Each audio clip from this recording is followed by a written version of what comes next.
చూశారా ఆ అమ్మాయిని పడగొట్టడానికి ఎన్ని వ్యధ వేషాలు ఇస్తున్నాడు. ఏడు సైడు ఈడెదవని ఆవిడ తెలియదేంటి మారే. సార్ గోదావరి ఈ రోజే బయలుదేరుతున్నాం. S7 berth numbers 52-53. అయ్యో ట్రైన్ స్టార్ట్ అయింది, నాన్నగారు ఇంకా రాలేదు. ఏంటి అంకుల్ ఇంకా రాలేదా? అవ సావడే వచ్చేస్తా.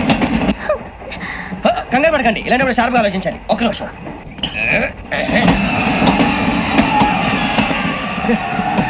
నాన్నగారు ఏం చేస్తున్నారమ్మా? ఇంగ్లీష్ లెక్చరర్ గా పనిచేస్తున్నారు. నేను అడిగింది అది కాదమ్మా, ట్రైన్ ఎక్కకుండా బయట ఏం చేస్తున్నారని. ఎవరు ఇక్కడ చైన్ లాగింది? ఇదిగో ఇతనే. This guy. గాయకి అని అంటే గోప్ పగిలిపోతుంది నీకు. నువ్వా చైన్ లాగింది? నిన్ను నమ్మి.